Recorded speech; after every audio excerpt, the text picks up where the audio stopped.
जय हिंद दोस्तों, स्वागत है आप सभी का हमारे YouTube चैनल साइंस शिक्षा में। आज के इस वीडियो में हम लोग बात करेंगे क्लास 10th का एक बहुत ही इंपॉर्टेंट टॉपिक सत्ता की साझेदारी के बारे में। इंग्लिश में इसको कहते हैं पावर शेयरिंग। ठीक है, सत्ता का अर्थ होता है शक्ति।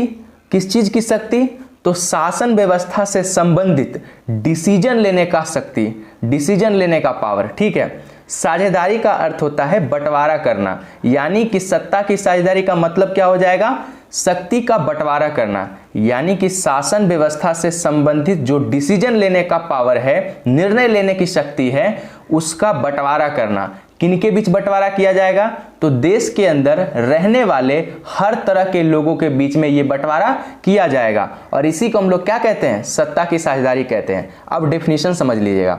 किसी देश के अंदर रहने वाले सभी वर्ग के लोगों के बीच जब सत्ता का बंटवारा किया जाता है तो इसे सत्ता का साझेदारी कहा जाता है। क्लियर? ठीक है, तो किसी भी देश के अंदर रहने वाले जितने भी वर्ग के लोग हो, चाहे जो भी वर्ग के हैं, ठीक है, सभी वर्ग के लोगों के बीच में जब सत्ता का बंटवारा किया जाता है तो इसे हम लोग सत्ता की साझेदारी कहते हैं। ठीक है, और ये जो सत्ता होता है, पावर होता है, किस चीज का पावर होता है?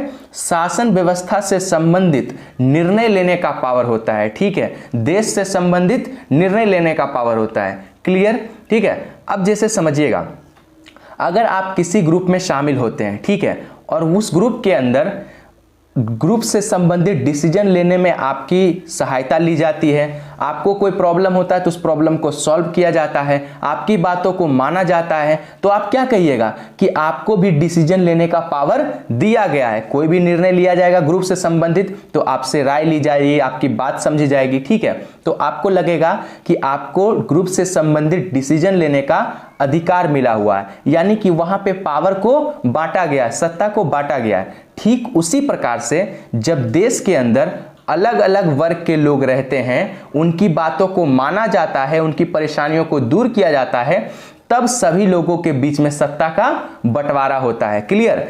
अब समझिएगा, तो अगर देश के हर वर्ग के लोगों की समस्याओं का समाधान हो रहा है, उनकी बातों को माना जा रहा है, किसी भी डिसीजन पर उनके राय विचार को समझा जा रहा है, तो वे लोग अपने आप को शासन व्यवस्था से जुड़ा हुआ महसूस करते हैं। ठीक है, और इस प्रकार सत्ता की साझेदारी के माध्यम से देश के हर तरह के लोगों को शासन व्यवस्था से जोड़ा जाता है। ठीक है, तो एक बार रिकैप कर लेते हैं सत्ता की साझेदारी। तो किसी भी देश के अंदर रहने वाले हर तरह के लोगों के बीच जब सत्ता का बंटवारा किया जाता है तो इसे सत्ता की साझेदारी कहते हैं। क्लियर? ठीक है, और ये सत्ता किस चीज का होगा? देश की शासन व्यवस्था से संबंधित डिसीजन लेने का पावर होगा। क्लियर?